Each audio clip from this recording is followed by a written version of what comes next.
നാടിനെ നശിപ്പിക്കുന്നതാണ് 200 വർഷം നീണ്ടുനിന്ന ബ്രിട്ടീഷ് ഭരണം. ഈ ബ്രിട്ടീഷ് ഭരണത്തിൽ അവർ ചെയ്തിരുന്നത് 585 നാട്ടുരാജ്യങ്ങളായി ഭരണം നടത്തിയിരുന്ന ഒരു രാജ്യമായിരുന്നു ഇന്ത്യ. പക്ഷേ ഈ രാജ്യങ്ങൾ ഒരുമിപ്പിക്കാതിരിക്കാനും ജനങ്ങളെ തമ്മിൽ ഭിന്നിപ്പിക്കുവാനും എല്ലായ്പ്പോഴും കുടിലതന്ത്രങ്ങൾ ബ്രിട്ടൻ പ്രയോഗിച്ചുകൊണ്ടിരുന്നു. അതിൻ്റെ കൂടെ അവർ ചെയ്തതാണ് 1881 പോപ്പുലേഷൻ ആക്ട്. അതിൽ ജാതികളും ഉപജാതികളുമായിട്ട് ഹൈന്ദവരെ തന്നെ 7641 വിഭാഗങ്ങളായി തിരിച്ചു.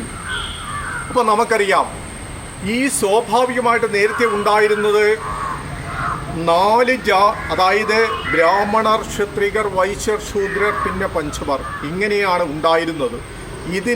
അവർ അതിനെ എന്ത് ചെയ്തു? എല്ലാം തകിടം മറിച്ചു.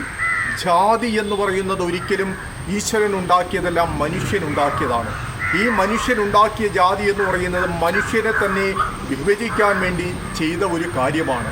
അപ്പോൾ അതുമാത്രമല്ല ചെയ്തത്, സംസ്കൃത പണ്ഡിതന്മാരെ കൂട്ടുപിടിച്ച് പുരാണങ്ങളിലും ഇതിഹാസങ്ങളിലും അവർ ഒരുപാട് തിരുത്തലുകൾ വരുത്തി.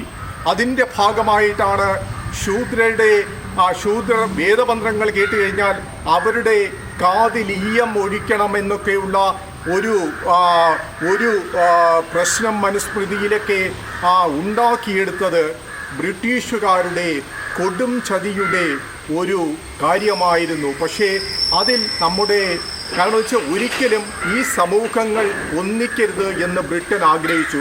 ഒന്നിക്കാതെ എന്നും തമ്മിലടിച്ചു കൊണ്ടിരുന്നു കഴിഞ്ഞാൽ മാത്രമേ അവരുടെ അജണ്ടകൾ നടപ്പാക്കാൻ സാധിക്കുകയുള്ളൂ എന്നുള്ളൂ.